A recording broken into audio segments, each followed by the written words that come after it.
Hey, this is comedian Candice Thompson, and you are listening to Jim on Bass. Welcome back to another episode of the Jim on Bass Show. For today's very special guest, I have on one of my favorite comedians. She's also had her own podcast as well, like Nosy Neighbors and The Struggle. You've seen her on the late night comic spots as well, like Jimmy Fallon and Stephen Colbert. She's also been on the Joe Rogan podcast and is a writer for TV shows as well. She literally does it all. Please welcome the great Candice Thompson. Candice, thanks for coming on. Hello. Thank you for having me.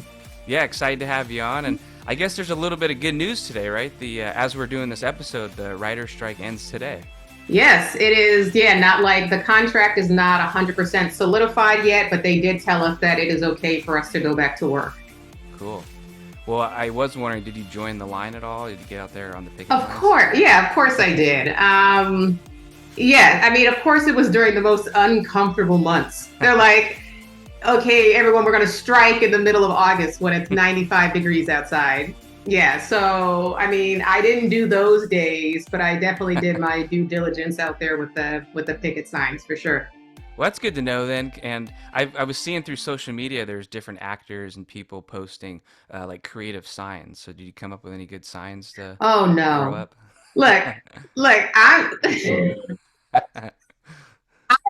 had to be convinced to go out and picket in general, just because I'm like, isn't the strike us? Isn't this it? Like, why do we have to? We're not working, so we're not making money. And now you're asking us to not make money and then go drive somewhere and then march in the heat. So I'm like, this is already, you're asking a lot. Yeah. You're already asking a lot, and then you want us to now create signs? No. Yeah, I was like, I'm not doing that. Free content. That they get free content from us all the time. So, I mean, every time we got there, there was already signs that were created so everyone could just grab one. A lot of them were terrible. That almost sounds like a bit you can use in a stand-up, you know? For sure. Yeah, I mean, everything's a bit. Yeah. Well, how did that affect you going through this? Because I was thinking earlier today how you have a lot of people behind the scenes too, and everyone just went through a terrible pandemic, and now you got to deal with this strike. So it's kind of like a bam, bam, 1-2 punch, you know? Absolutely. Another pandemic. It really was. It was, I mean, people were just recovering from the pandemic and then this. And so what's interesting is it's all your mind. I have a very calm mind, and I make sure I do a lot of self-care. So it's like, I know that I can control my emotions during times like this, and that whatever it is just temporary. So I actually thrived during the pandemic. I know some people were struggling, but I was like, oh, this is fantastic. We need to take year-long vacations all the time. And so, yeah, luckily, I'm just a blessed person, and I was taken care of during the pandemic, and this was the same thing. And I think, again, like, it is our mind. Like, if you can control your emotions and realize this is just temporary, and like pivot and figure out something else to do to make some income coming in, which we are all multi-talented artists. That's what we do. Like, we get inspired by everything. So it's like, I know people who couldn't perform during the pandemic, and all of a sudden they just started selling the art that they created. Like, they just were painting. So, you know, if you can control the mind, then I think we're good. So that's what I was doing, was meditating a lot and doing a lot of mushrooms. Yeah, there we go. A little micro dosing. Oh no, macro dosing. Hero dosing was what I was doing. Oh, there we go. Yeah. Well, were you performing at all, like at comedy clubs? Because I heard some comics were kind of jumping in and doing that to pass the time. Was that what you were doing, or?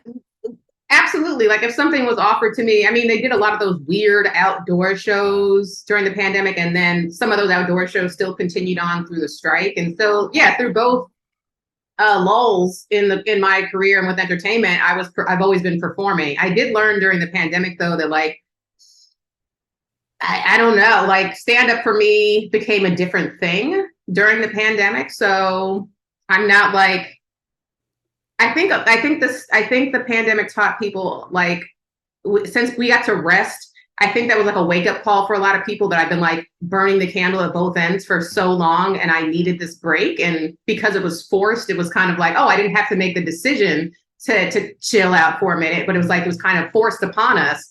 And during that time, I was like, oh my God, I really like relaxing. I really like sleeping. I mean, I had been for years not sleeping, like, because it's a hustle with this. It was like you have a day job and work, do side hustles until you can get your career going. And for like a decade, I was maybe getting 4 hours of sleep, like for a decade, working a day job and being out till grinding, doing open mics and doing club spots at like 1 o'clock in the morning.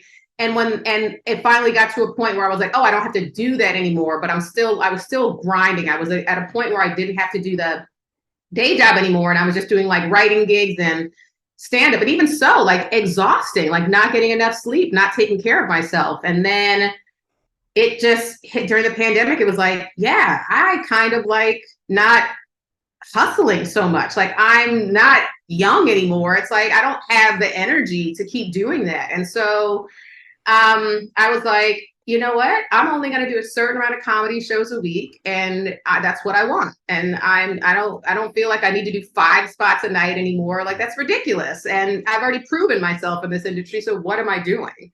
And I've kind of stayed with that. Like stand up for me is not what it used to be. It's like a thing that I do now when I feel motivated to do it. I've kind of been like, I would much rather start moving and shifting towards creating shows. I love podcast, I can podcast from my apartment, like things where it's like it's more nurturing to me. And I turn down comedy spots all the time because I'm just like, I don't feel like doing that right now. I'm tired. So yeah. Well, that's good to know. And today is Wednesday though, and I feel like aren't Tuesdays when the schedule kind of comes out? Like how do you handle for the that? Comedy Store? Yeah. Oh, for the Comedy Store specifically. I mean, for the rest of the world, I mean, we just get hit up all the time by like, okay. I'll get hit up like in my DMs from people who are like, hey, are you available to do this show and this show and this show? And I'm like, no. I'm like, sure, maybe if I feel like it, sure. But yeah. And I don't feel bad about it. I'm like, I'm not in that beast mode. I'm not in grind mode. That's for like people in their 20s and their 30s. I'm not doing that anymore. I'm done. Well, that's a sign of maturing too, right? Being able to be comfortable saying no, right? Absolutely. And it's just knowing your self-worth. Like, I'm not going to put myself through that. And then for what? Yeah, for what? Yeah. Well, through all this, different things you've gone through now, I know you have some content out there. Are you still a vegan through all this, or? I am. Yeah, I know sometimes pandemics and strikes can change a person. Yeah. Next thing you know, I just had to get some meatballs. I wasn't able to work, so I just had to eat some beef. Yeah, no, I am vegan for spiritual purposes, so that's really nothing. I don't think that's going to change. Like I am like a little bit flexible when it comes to like if there's a cookie and I want to eat it. And it's got an egg and some dairy in it or some butter, it's not a big deal. Like I also do ghee. I don't know if you're familiar with ghee, but it's clarified butter. It's an Eastern culture, Ayurvedic. It's clarified butter, but it doesn't really have any of the properties of dairy in it anymore. But anyway, it's more healthy for you than actual like dairy. So yeah, I have my little cheats, but my cheats aren't like ribs, it's just, it'll be like, I want a cookie and or a piece of cake that might have something in it. Oh, okay. Yeah, I had to make sure I had to do a little checkup on that. Yeah. Well, I know you were born in New York, right, in Queens, but you grew up in Cincinnati because your dad moved, right, for work. So I was curious, what did your parents do for work? My dad, he is now retired, but since my whole entire life, he worked for, the job has changed, but the same company for the most part. He was in purchasing. When we were in New York, it was Allied and Federated department stores, and then that became Macy's eventually. It just became all under the umbrella of Macy's. So he was purchasing and in diversity for Macy's. And then my mom still works, and she's in human resources also for Macy's. Yeah, they kind of met. They met in New York when my mom just moved there from Virginia. And I think they were working in the same building. I think that's how they met. I think. Well, do you get a Macy's discount then, or how does that work? Yes. I'm so happy you asked. Yeah, no, I do. I don't shop there much. I hope Macy's isn't listening. Yeah. No, they're just the number one. They're going to fire my mom. Yeah. Joyce, we heard your daughter doesn't shop at Macy's very often. Yeah, no, we do still get a discount from my mom because she's still there. Yeah. Okay. And I know you have a sister, right? So do you have any other siblings? And is she older or younger than you? Not that I'm aware of, I Okay. mean, my dad and I, we joke about him having a second family all the time, but I don't think he actually has one. So it's just me and my sister. She's almost 2 years older than me. Oh, okay. Do you guys have any other funny relatives, or you kind of just picked it up randomly? How'd that work? I mean, not intentionally. Like, you got that uncle Mm. that just can't get right. Everybody's got one of those. I've got a few. So it's not like, yeah, they're not trying to be funny. They're just characters because they just are wild people and have had wild lives. And, you know, um, but no, I'm definitely my cousin Keisha is also very funny unintentionally. She's just a character. Yeah. Like she'll just say some random thing like, she's going to kill me for saying this, but well, so they're from the South. They live in Virginia. And so, sometimes their grammar is not, the proper grammar. And not that there's anything, that's because it's not proper doesn't mean it's right or wrong. I'm not here to pass judgment. I think it's, everyone had regionally, there's dialects and there's, different ways of speaking. But she said, won't it? Her and my uncle both say, won't it? Like, that was fun, won't it? Oh, okay. So it's like, okay, that's not, I know what you're trying to say, but it's just, to me, it's just hilarious. Like, that was fun, won't it? Like, okay. Yeah. Well, you get some, maybe that inspires you to tell some good jokes then, right? You can work that into the set.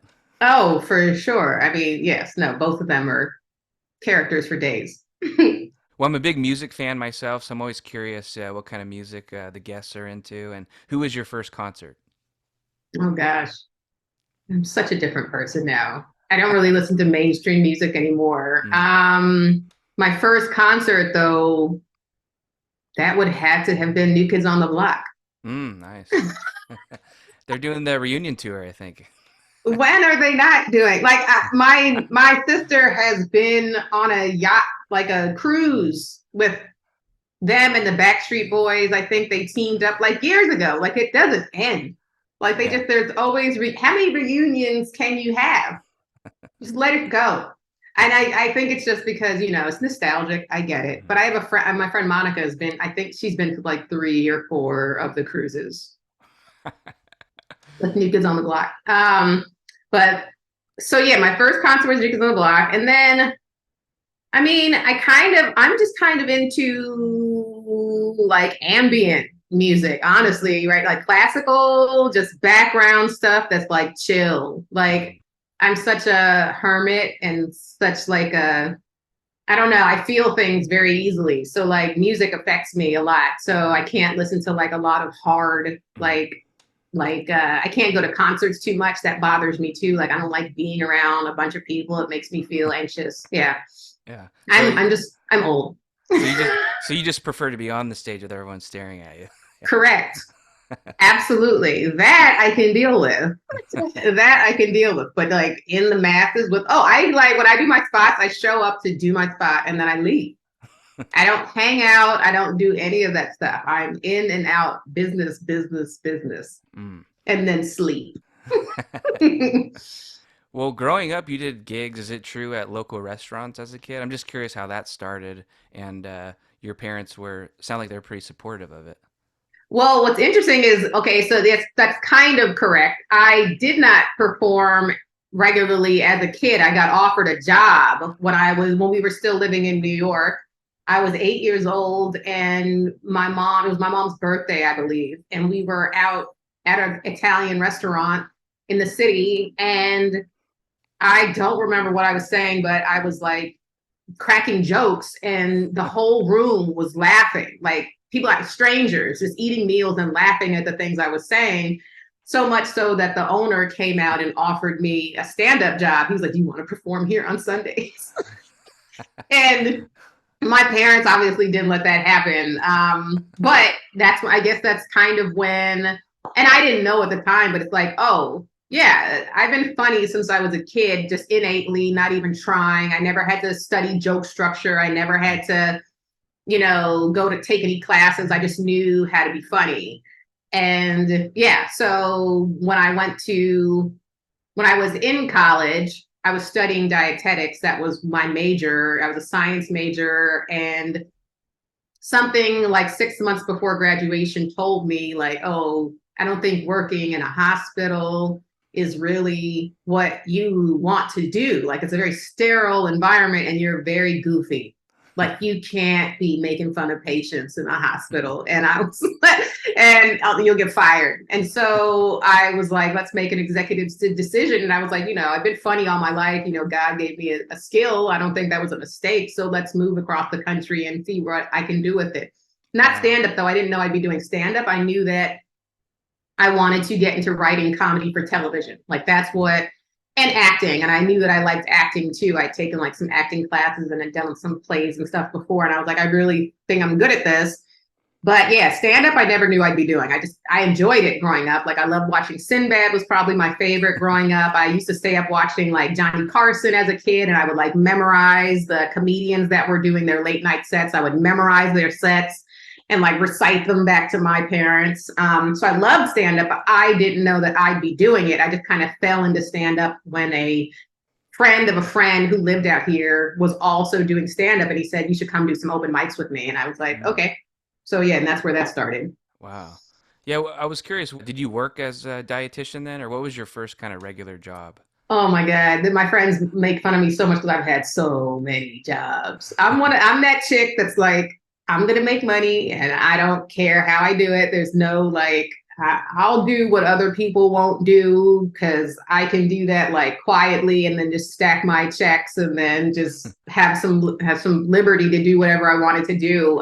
So I started working when I was 16, like that. As soon as I turned 16, and I was like a year younger than my friends. I skipped a grade back like in like preschool, element, like really young. I'd skipped a grade. And so I was always a year younger than everybody in my class. And so I was so jealous when everyone could drive before me and everyone was working before me. And so I remember as soon as I turned 16, I was like, I want to get a job. And I hated asking my parents for money. Hated it. I've never wanted to ask people for money. I hated that. I don't know what that is. I need to explore that. But anyway, I probably would be married and taken care of by now if I was better at that. I just find a man that could take care of me. But no, for some reason I have pride. Anyway, so I got a job working at McDonald's. That was my first job because my friends Deshaun and Michelle both work there. And I was like, I'm going to go work at McDonald's. I lasted there 2 weeks. That was the first job I job abandoned. And I say first job because I abandoned many.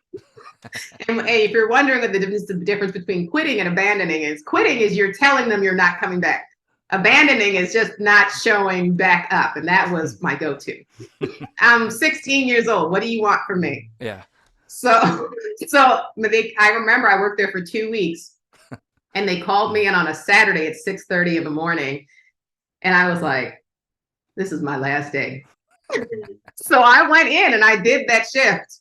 But even then I knew, I was like, this is disrespectful. You don't call somebody in who's off on their off day on the weekend and then 6:30. So I was like, they don't even deserve me letting them know I quit. And so, yeah. And then from then it was like Chuck E. Cheese. Wow. And then it was Lady Foot Locker.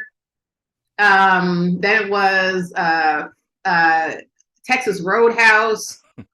Fax, which is like a call center for department stores. And then I did that through college. And then when I got out of college, my first job was at Jenny Craig. Wow. Jenny Craig, because I had a dietetics degree, so I didn't want to go be a dietitian, because to be a dietitian, I'd have to go work in a hospital, which I already decided I don't want to do. I have to do an unpaid internship for a year, take an exam, and then so I had already abandoned that idea. I love abandoning. So I abandoned that idea and was like, I just want to make some money after graduation to save up money so I can move across the country to pursue my dreams. And so I worked at Jenny Craig as a program director. That didn't last long, maybe like 8 months or something. And oh, I'm sorry, Enterprise. I worked at Enterprise Ah, Rent-A-Car first. I've had so many jobs I can't even remember. The Enterprise, that definitely lasted less than a year. Then Jenny Craig as a program director, that didn't last long. And then the next one, LASIK, I went and worked at a LASIK eye place. wow. So that was my last one. That one I stayed at for maybe 2 years, I think. And so that was the most consistent one before I moved to Los Angeles to Okay. do the thing. Yeah. Well, I said in the intro you do it all. I guess you kind of do. Oh, jack of all trades, master of none. Well, it made me wonder. I had Ian Edwards on. He said he worked at like a hamburger place and would work on his tell jokes in the drive-through. So He did you work? did. Yeah, did you work on that in these jobs? No. I was just no. I was just again. It was probably less intentional. Like Ian was probably like, and I know Ian very well. Like Ian and I used to date back in the day also, Oh, and we're okay. like still very good friends. I mean, this was a long time ago, but we're also still very good friends. New York guy. Yes, New York, Brooklyn, big up, bruh, Jamaican. Yeah. Yes. Um, I could see, and I think he started younger. Like I was 27 when I Mm, started stand up. So I was older. mm-hmm. Ian, I think, was probably like 19 or 20 or something like that. So I could see him working these jobs and like writing, like being very strategic and having jokes written out and trying them out. But I don't think I tried my jokes out on anybody. I would just be naturally funny and just have, conversations with people and just be funny via the conversation. But I was never intentional with any of these jobs. Oh, okay. No. Well, do you say that you're from New York or are you from Ohio or kind of both? Man, New York people won't even let me claim New York because it was so long ago. But I was born there and I lived there for almost a decade. I was 9 years old when we moved to Cincinnati. So that's a good chunk. Yeah. That's my formative years plus and then some. And so I don't say it because I know people just because of the reactions I don't want to get. But in my heart, I know I'm from New York, and yeah, I just say Cincinnati. Oh, okay. Well, I had a fellow Queens guy on, Alonzo Bowden, and I know he's Alonzo, yeah. yeah, he was great, and he said that New York, like now, is the place to be for comedy. And I always thought it seems like LA is more happening to me. What do you think? Honestly, I actually haven't been really back to perform in New York since the pandemic. Okay. So I've been to New York, but that was for like I was filming something and then for my nephew's graduation. So I haven't been in the comedy scene in New York to compare. But they've always said that. There's always been this West Coast New York beef and New York's a better place for stand up. Who cares? I don't care. I'm where I live. There's planes. Planes have been invented for a very long time. You can go and have the best of both worlds. It's a very silly argument to have. Yeah. Just go and why can't you say both are dope? Why can't you just be like, oh, LA is great for these things and New York is great for these things? We don't have to be fighting about stuff. Yeah, it's Yeah. so ridiculous. But yeah, no, New York has its own deal. Like you can definitely get up more times in New York. That's Mm. always been the case. So yes, and there's less people who are out there who are like, oh, I'm an actor, but now I'm a comedian because I can't get acting work, so I'm going to call myself a stand-up. Uh, So I'm going to take up stage time from other comedians who've been working for a very long time. Jeremy Piven was one of very like that that's was what I a was thinking very of. yeah, that was a very also Ti. It's another Mm. case of like I'm a celebrity, and for whatever reason, I'm gonna just try stand up like it's easy. Like what? Yeah. And then taking up stage time, and the clubs are gonna put these people up because they have names, and because Mm. people will probably come to see them make an ass of themselves, and they do. They do because they're not comics. So there's less of that in New York. There's definitely more of that in LA. So I can Gotcha. understand why, yes, there's like a little bit of a eye roll from East Coast people for that. But again, that's why you don't live here. You don't have to deal with it regularly. Go back to New York. Yeah. Well, do you enjoy performing more or writing, or is it just two separate things that you like equally? Two separate things that I love both probably equally. writing was what I wanted to move out here for before I even knew I'd be doing stand-up. So writing has always been near and dear to me. And I think it's because I am in my head so much that it's easier for me to write than it takes more of an effort for me to perform than it does for me to write. So I have to push myself a little bit harder when I'm on the stage. But I love it. I do love it. I just I can oscillate and do both, and I would be fine if someone told me tomorrow you have to choose one or the other. I would definitely pick writing, because it is the performing thing is for me gonna get old. Like I said, it's already getting old for me now, because I'm just tired of like doing the rat race of what it is to be a stand-up comic, and you have to just be out, and that doesn't serve people necessarily, obviously after a certain age, but just in general, it's an exhausting life. And then being on the road all the time, it's exhausting, especially for women. That's a lifestyle that is not conducive to being a woman. And so if I had to pick, writing, absolutely, I would pick over performing. Yeah. And you don't have to like look cute and like put makeup on and do your hair. That's a whole another thing that women have to deal with that men don't have to. Like we get criticized so much more. You have to look a certain way. And so I would much rather be behind the scenes where I've got eye boogers and my hair up in a sloppy bun. I could just be at my laptop and still being just as funny, but in a different way. Yeah. No, it makes sense. All we have to do as guys is just put gel in your hair. That's all you can really do, you know? Yeah, it's so not fair. It's just cruel, actually.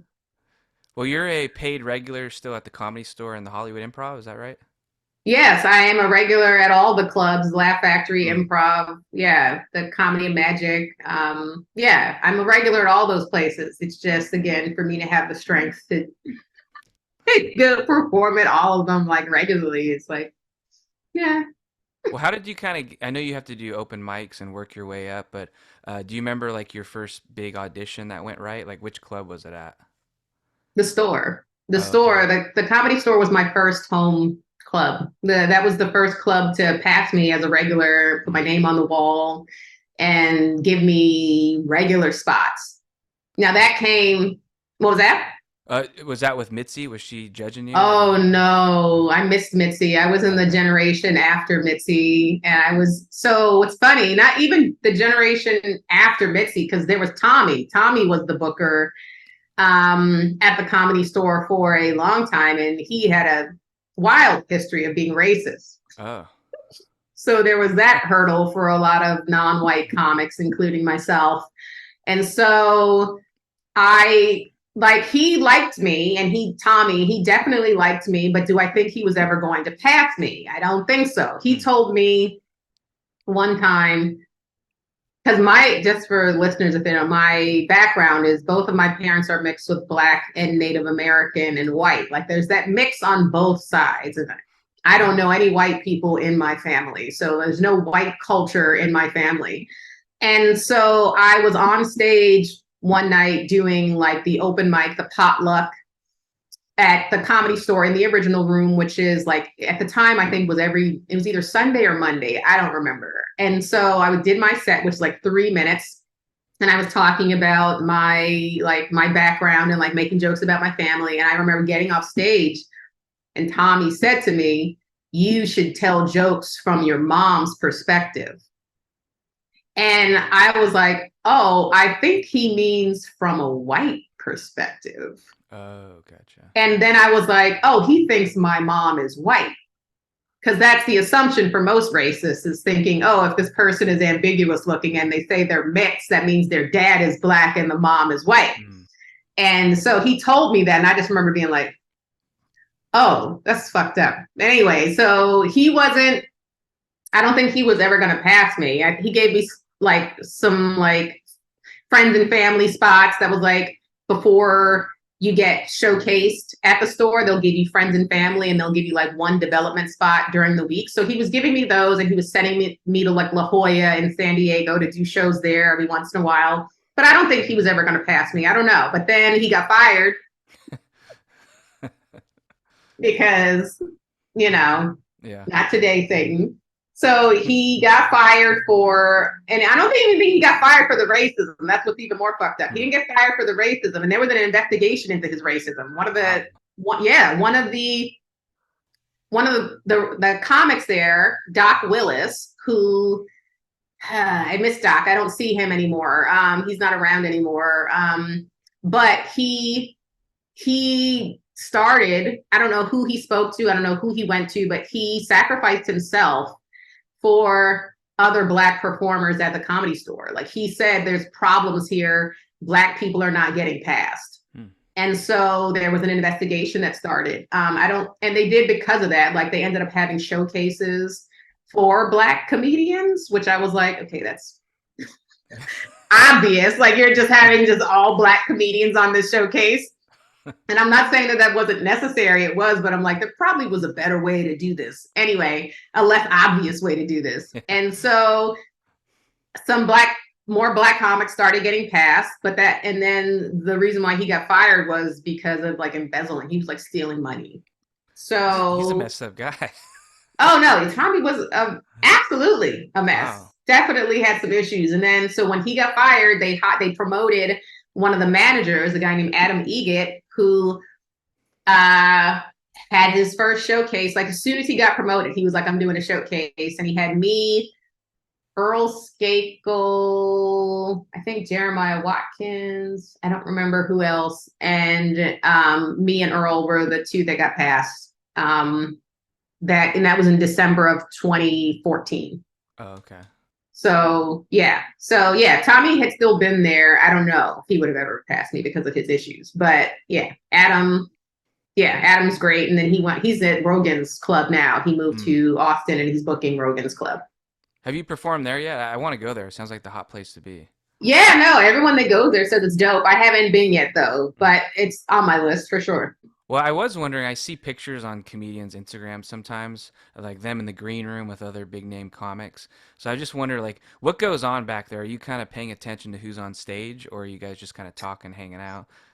Yeah, we're usually just talking about nonsense. Okay. Yeah, whatever foolishness is going on. And then, I usually don't listen to comic sets unless it's the comic who's right before me, just so I can make sure there's no overlap with like jokes, make sure what they're talking about is not something that I want to talk about, or if they're like doing a bunch of crowd work, going from a person who loves crowd work and then a person who's joke structure, which is me. I'm very joke structure. I'm very like written material. I love it. Then there's comics like Rick Ingram, which is like just crowd work, or like Brian Holtzman, just crowd work. And it's like, it's really hard to transition that mindset of the audience from going from crowd work into just back to jokes structure. So if there's a crowd work comic on, I'll like open up my set with more crowd work to like kind of ease them into back into listening to like joke structure. Well, when you are going to the clubs, when you were newer to the scene, did anyone ever mentor you or take a liking to you when you were considered a young comic? No, absolutely not. I'm trying to think if there was anybody. No. Like, and it's, again, when you're a younger woman, you have to be very discerning with who's trying to help you. Because a lot of the time they're not trying to help, they're trying to get it in. They're trying to smash. And so headliners that are like, you want to come do the road with me? It's like, okay, but at what cost? Yeah. At what cost is this feature work? Because it's already a racket feature work. It doesn't pay well. I will say the first headliner that did like take me out with him and like was like, you're funny, was Bobby Lee. Bobby Lee was the first comic to really, he took me on multiple shows with him. Because I've never really had that. That's the thing about being funny is the headliners have to do more work. So if you're a funny feature and you're like destroying, you could piss off the headliner. And that's why I guarantee that's why I've never had a bunch of headliners ask me out. I guarantee, because it's like, look at a lot of headliners and look who they take out. And it's like, oh, they usually take like people who are still kind of like up and coming open micers. And it's because they don't want to now have to follow their feature and not do as well. So it's kind of a blessing and a curse to have been funny for a while but not like making money. And like, how do I make money if I'm not like going on the road and doing things? And I can't put asses in seats myself because no one knows who I am. So I have to like go out with somebody. But Bobby Lee took me out. Not even a lot though. He took me out a decent amount. And then after that, like I did a few shows with like Roy Wood, but like, no.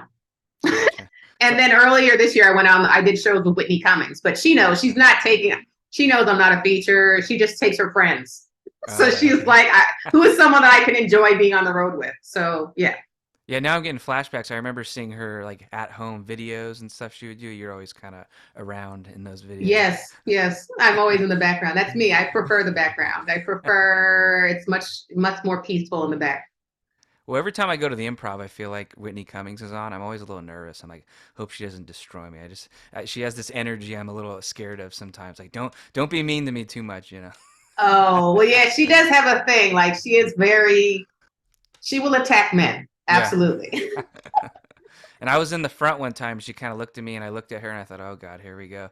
And then Hilarious. She left me alone, so that was nice. Oh, there you go. Yeah, no, just don't think about it too much. You think about it, and then it will attract it, and then it'll be your own fault. Yeah.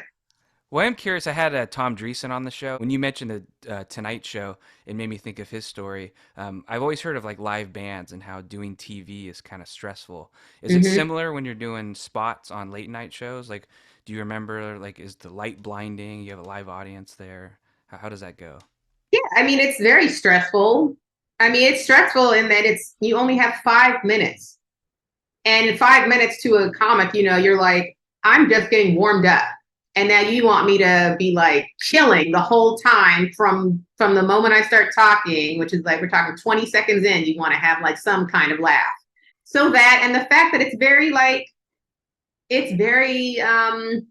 manufactured. You just have like, oh, this crowd that's not here to see you. They're here for the host of the show and the celebrity guests that are there. So it's like, they're not here. So you don't know. It's not like necessarily your crowd. You don't know until you get there. And yeah, the bright lights, you have to stand in a certain spot. You can't move from like too much from this X that's on the floor. It's like, you're just coached to do these very inorganic things when it comes to, stand up. We like to be loose and free. Like, if I want to sit down, I want to sit down. If I want to go jump into the audience, I should be able to do that, but you can't. So it's very much like very limiting as far as what you can do. Also, you can't say half things you want to say. Like, your stuff has to go through like S&P standards and practices, and even then, like, they'll get cut. Like, my set went through standards and practices, and they still ended up like cutting some of my stuff. And it's like, you guys approved it. Why did you cut it? And so it's very sterile, that environment, but nonetheless, still very fun and great opportunities. I thank Fallon and Colbert for having me a part of it, but it's like, it is very much like an inorganic experience. It's not used to the live shows that we're used to. Tapings are always there's a lot of anxiety involved with tapings. Yeah, I bet. Well, one guy that I love seeing, there's times where he's at the Improv or just around LA a lot. David Spade, he's one of my favorite guys to see. I love seeing Spade. Him. Yeah, I love seeing him just work on stuff. And curious how you guys met, how that all came about, your relationship with him.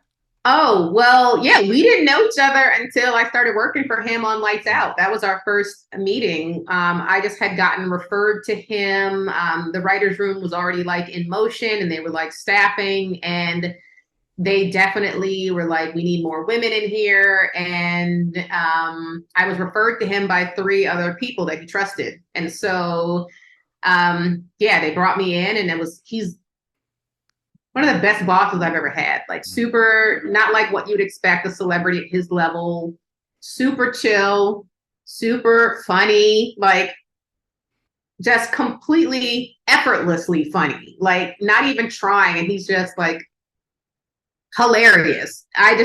We'd be in the room, and he was very hands-on as well. He was very much present. He's not like a lot of people who are like, well, I'm not going to sit in the writer's room and come up with stuff. He was there like every day. He would be in there while we're pitching stuff out. But so, yeah, he was great. Yeah, and he didn't make anyone uncomfortable. He wasn't like Ellen, I can't look people in the eye. So yeah, no, he was great. And he took me, I featured for him at a couple of shows, not like on the road, but like at the Brea Improv. Yeah. So yeah, and I'll see him out now. We'll be on lineups together. I'll see him at like parties or whatever. Yeah, he's great. Yeah, he seems like what he is on stage is almost the same person off, just from what I've seen. Yes, absolutely. And when you're with these, other comics, since you have your own podcasts and whatnot, do you ever think, man, like I wish that was recorded? We could use that as an episode. Oh, hilarious. No, I've never had that thought, but because I know we are so full of material. So it's just like, we'll say something else funny. Just give us 5 minutes. Yeah, that's a good point. Well, you told me before we started, you have another podcast in the works, right? I do. Yeah. For people who are fans of Nosy Neighbors, with my hilarious co-host Chinedu Unaka, we do have a new one that's in the works at another platform. I don't want to say too much about it because it's just in the very beginning stages, but we should be looking forward to new episodes of that coming out in the new year. So yeah, we'll make all the announcements with what platform where you can find it, and there'll be video too with this one. You couldn't watch us before on Spotify, but there's going to be video with this one, so which is good. Bad for me because then I have to put makeup on again. You already know how I feel about working. Well, we'll put the links when it comes out in there. We'll put your social media handles. One of my final questions, though, because I know you got a busy day, so I'm curious. Since you are in the business, you don't seem like someone to me that maybe gets impressed easily or starstruck, So is there anyone out there that would make you a little starstruck? Like if you saw Larry David or something, would be like, oh, that's kind of cool, or are you just not into that at all? Yeah, I'd be like, just like your response there, but that's cool. Okay. Like if it was Larry David, and I love Curb, and I love Seinfeld, huge Seinfeld fan. And if I saw both of them, and I've never seen either one of them out at a club. Like I'm cool with Chris Rock. Like I worked with Chris Rock before. And even him, it's just like when I first met him, it was just like, oh yeah, Chris Rock. It wasn't like, oh, I don't know what that is. I don't know. There's nobody that I'm more impressed with than myself. So I can't just be like, I do love Maya Rudolph. For some reason, I've always been like, oh, I would love to beat her. And then I did actually end up meeting N-Word. She came on Lights Out when we were working on Lights Out. And I was the producer that was assigned to like work and prep her.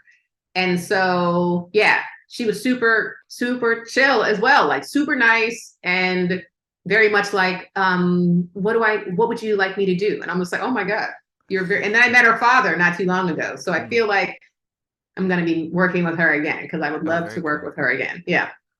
Well, we did mention the podcast and how you said earlier too, you couldn't really work during the strike. So is there any other projects people can keep an eye out for? Or?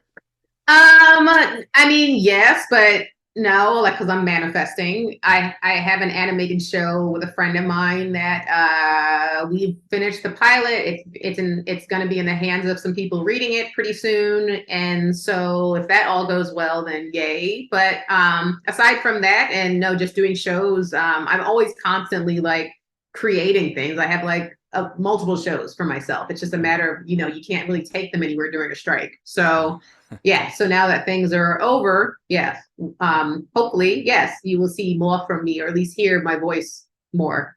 Awesome. If you don't see me. Well, we'll be looking forward to that. And the last question then is, what is the agenda for today? What are your plans for today? And are you performing later tonight? Yes. I have another Zoom meeting that I have to do after I'm done with you here. Then very fun stuff. I have a plumber coming at 4:30. Now, are you stuck at home for like a 5-hour period? You can come at any moment? Yeah, I hope it's not going to take that long. But yes, I can, because I have a cat and she's terrified of everything. So I can't really leave her while there's strange people in the house. So yes, I have to be home for that. And no, I don't have a show tonight. I don't think my next spot is until Friday. Well, Candice, thanks so much for coming on the show. It was a lot of fun getting to know you. And hopefully one of these days I'll finally get down there and get to see you do your thing on stage in LA. Yeah, I would love that. Just hit me up if you do. Awesome. Thanks for coming on, and it was fun getting to know you. Likewise. Thanks for having me. All right. See ya. Bye.